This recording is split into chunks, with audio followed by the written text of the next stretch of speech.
Welcome to the Positive Pants Podcast. Mindset, motivation and inspiration to help you find your positive pants.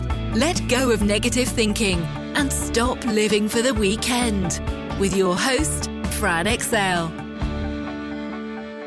Welcome to the show. As always, I'm Fran Excel, Mindset and Personal Development Coach, helping you find your very own pair of positive pants so you can get out of your own way and live a life that you really, really love.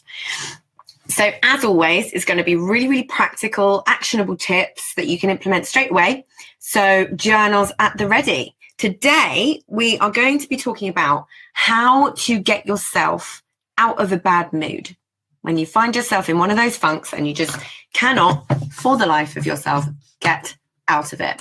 So we all have those moments where you just feel really rubbish, a bit meh, or you're feeling angry, something's happened, and you know, you just get really caught up in it and it tends to spiral and sometimes feels that you just really, really can't snap out of it.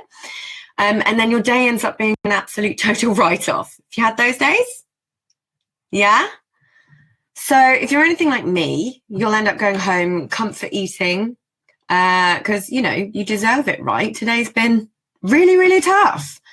So what I'm going through today is a few of my favorite ways to get yourself out of those funks, because there are lots and lots and lots of practical different ways that you can get out of these things. It's called shifting your state. So the first thing to do is remember that what you focus on grows. Where energy goes, or where focus goes, energy flows. So you need to remember that when you're focusing on that negative energy, you're going to get more of it. And we don't want that. So unless you change something, you're going to stay in that state for a little while. And it tends to be you just write off your day, you go to bed, and then you wake up feeling a little bit better. But you don't need to do that. You don't have to wait until you get up the next day to be able to actually start feeling better. So I'm going to give you some of these tips now. But the first thing you need to do is actually ask yourself if you want to be there. Because sometimes we want to dwell in those states. Sometimes we kind of need to dwell in those states. Life gets in the way. Everything I talk about, all this positivity, I don't think you have to be positive 100% of the time. About a year and a half ago, I probably used to beat myself up if I wasn't feeling 100% positive. But I have tools and techniques that I'm going to teach you to get out of these moods. I know how to question myself when I'm in them. You can't be 100% happy all of the time. But the first question to ask yourself is, do you actually just want to dwell and wallow for a little bit? If you do, that's fine. It's completely up to you. Everything in life is your decision. But if you don't, which usually is the case, if you don't, then these tips are going to help you get out of it. So the first one is happy songs. Okay, so I do a couple of things here. So I've got a playlist on my phone called Happy Songs. So it's full of all sorts of guilty pleasures that make me smile. You know, those songs where you literally put them on and instantly you're in a good mood. I mean, who doesn't love a bit of Hanson, right? A bit of Taylor Swift. Why not? But I also, the other thing I do, I go one step further. And every time I get into my car, I have a playlist called Sing Along. So these are, so if you've been with me for a while, you know I've got a lovely little cream mini that I love, that I've wanted since I was 17. It has great acoustics for all of my performances. So I have my playlist that's called Sing Along, and I put it on in the car and I crank up the volume, and it's actually made me like driving more as well, because I used to hate it. I used to absolutely hate driving. So think power ballads, think rapping along to No Diggity, you know, all of these sorts of things that make me happy. As soon as I start singing at the top of my lungs, I am happy. And it doesn't matter what has happened in the day, it always shifts my state around. So if you can't blast out the tunes and sing, put them in your earbuds and carry on about your day. I mean, I don't know if any of you guys have ever done this, but when you're in your own private music video, you know, please tell me I'm not the only one there. That would be awkward. So the next one follows on from that is happy feet. So dance. Number one thing, like, you've got to move your body to shift your state. Find a class, somewhere private, go into the loos for a moment and bust out the Macarena if you have to. But a Saturday Night by Wigfield, why the hell not? Bust out your best moves, even the ones that aren't suitable for the dance floor, and that will raise your vibration and give you a real boost of energy. Trust me, you feel utterly ridiculous at the time, but if nobody can see you, then who cares? It makes you feel better. It works. It really does. So the next one is do something just for fun. So whatever that means for you, it could be go on a bike ride, walk around the park, get out in nature, read a book. I always find that reading personal development books is something that really can shift my mindset around really, really quickly. So have a think about what that means for you. Write a little list down. Watch an episode of your favorite Netflix show, guilt-free. Give yourself permission to do this, because at the end of the day, when you're in these states, if you don't get out of them, you're not going to be productive. You're not going to get these things done. You're going to beat yourself up for not getting these things done. So give yourself permission. Take a class, do whatever it means for you. Just do something that you really, really love doing. Even if it is watching an episode of Friends that you've seen 50,000 times, that's fine. Give yourself permission, give yourself a break. You can use your social media for good. So if you follow inspirational accounts that lift you up, social media can be guilty of a lot of things, and actually can be guilty of putting us into these states in the first place. You know, it can give you serious FOMO. If you don't know what that is, fear of missing out. I'm a big sufferer. So people that used to give me FOMO, I unfollowed them, and that's fine. You haven't deleted them. None of that awkward stuff of bumping into them when you've just deleted them. You can just unfollow. Oh, it's a magical thing. And there's so many accounts on Facebook and Instagram that are dishing out daily doses of inspiration, funnies, things that can help turn your day around at the right moment. So obviously follow me. A little story, actually. There was a moment, a lot of you know, we've been in the process of buying a house. So I got in such a funk. I was supposed to be writing loads of content, doing my Instagram, creating stuff for the podcast, for YouTube, all these different things. I was supposed to be in a creative space, and I had this time slot that I had to do it in. And then something happened with the house, and I couldn't shake myself out of it. I was in the worst space to do it. So I had a word with myself, and I gave my permission to stop. Gave myself permission to stop. And what I did, so I went and had a glass of wine and a nice dinner cooked by my husband, and I didn't waste that time. That's the worst thing, isn't it? When you're in these states and then you end up just wasting your time, because, you know, it's so easy to do, but you can sit and try and focus. Acknowledge it. That's fine. If you can't carry on with it, it's fine. No dramas.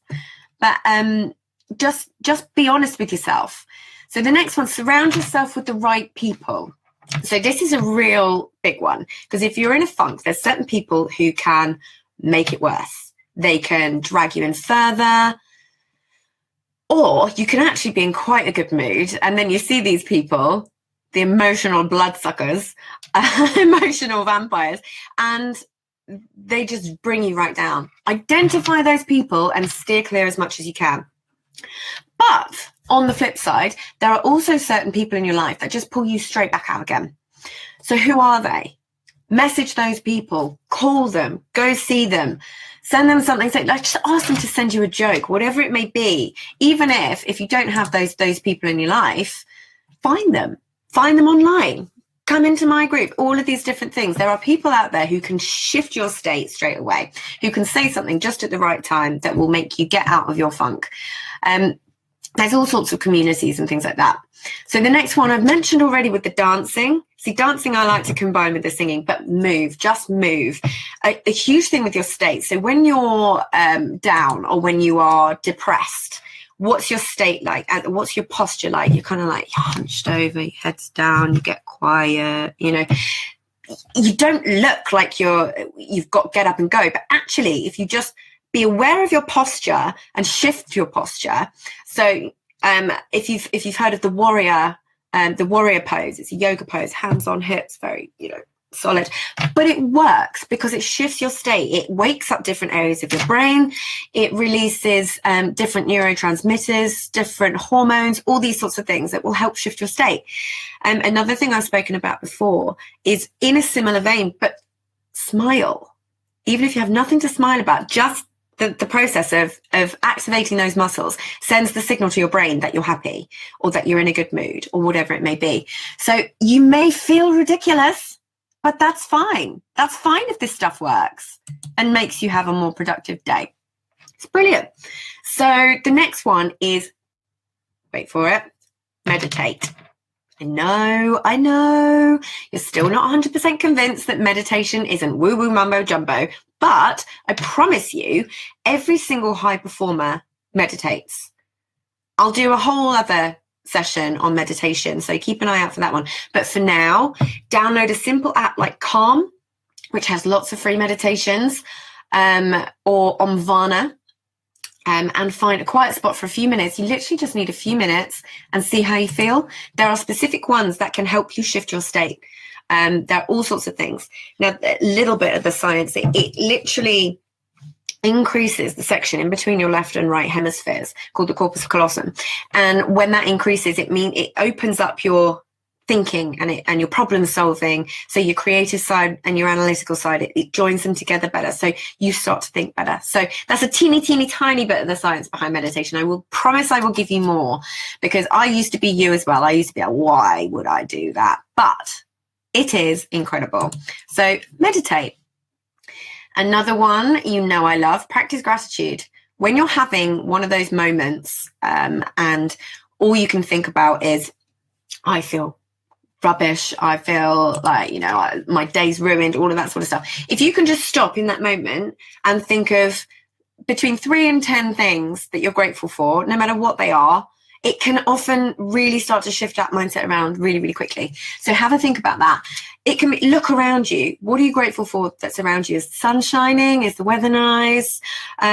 Is there, have you got a lovely cup of tea? Whatever it may be, it doesn't have to be big things. It can be really, really small things. Start small. Sometimes when you're in a really bad mood, it's difficult to start with, but you will, once you get to that 3, you'll probably find you can get to that 10, and then you'll probably find that you can shift yourself out of that state. So that's the next one. In a similar vein, mindfulness. So again, a lot of people think of mindfulness as a little bit woo-woo, but it's proven to get you out of your head, back in the moment, help stop pesky worries in their tracks. So it's got numerous health benefits, proven to reduce stress, increase focus, greater appreciation for the little things. So just stop, have a little look around you, and there's a breathing technique that you can use, which you breathe in for a count of 7 and breathe out for a count of 11. Breathe in for a count of 7, breathe out for a count of 11. And this can just focus your mind and distract you, because like I said at the beginning, where focus goes, energy flows. So if you can shift that focus, which is what mindfulness will do for you, then you often start to feel better, and you can get that perspective, and you can get that analytical thinking back, that problem solving thing. So the next one, random acts of kindness. Yes, nothing better for shifting your state than doing something lovely for somebody else. I did loads today. It was brilliant. So I was on the tube, and there was a woman that was trying to do her makeup standing up. So I let her sit down. Why not? What's it to me? I'm getting off in a couple of stops. It's made her day, made my day. I feel good. It's released all my happy hormones, and I'm feeling better. And often what happens is there's a pay it forward mentality that happens with that. So when you do something nice for somebody, it highlights their own behavior, and then they do something nice for somebody else. So if you do one nice thing for somebody, think about how many other people's days that can affect. And that's always going to make you feel good, right? Always. So random acts of kindness. Another one, find yourself a dog. Find a furry, woofy, handsome little friend, because it's clinically proven to reduce stress. I definitely find it for me. Now, if you've been following me for a while, I'm a little bit dog obsessed. Desperate for all the fur babies.